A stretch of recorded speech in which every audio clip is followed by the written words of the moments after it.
দেখো ঝিঙ্কু বুড়ি জানলায় বসে আছে আর বুনি ওকে তখন দিয়ে আদর করে যাচ্ছে। আগে জানলাটা খুললে ঝিঙ্কু বুড়ি দৌড়ে দৌড়ে আসতো জানলাতে, আর এখন উল্টো হয়েছে, বুনি দৌড়ে আসে। মানে পুরো ঝিনির ডুপ্লিকেট একটা বাচ্চা হয়েছে আমাদের বাড়িতে, পুরো ঝিনির ডুপ্লিকেট, মনে হবে ওরা যমজ। আর আমার মেয়ের তো সারাদিন ঝিঙ্কুর সাথেই খেলাধুলা, ওর সাথী একটা বড় সাথী, আর ঝিঙ্কুও আদর করা সারাদিন। মানে এই যে ছোট, আমাদের সবার সঙ্গে ঝিঙ্কু বায়না করে, কিন্তু ঝিঙ্কু ঠিক জানে যে বুনি ওর থেকে অনেকটা ছোট, তাই ওর সঙ্গে বায়না করে না। আর এবারও এতটাই শান্ত হয়ে গেছে, প্রত্যেক বছর জন্মদিনে ও খুব লাফালাফি করে, কেক কাটতে চায় না। আর এবছর ওর 4 দিয়ে 5-এ পড়লো।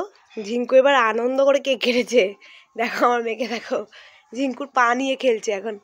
মাম্মা তুমি কি করছো? মাম্মা কি করছো তুমি?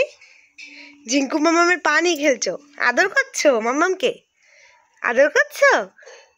আদর করে দাও মাম্মামকে, আদর করে দাও, আদর করে দাও মাম্মামকে, আদর করে দাও। আর আদর করবে না?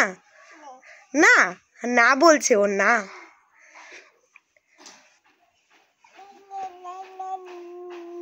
করো, আদর করো।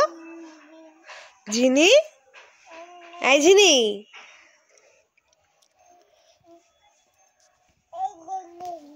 এই জিনি, ও বলছে এই জিনি।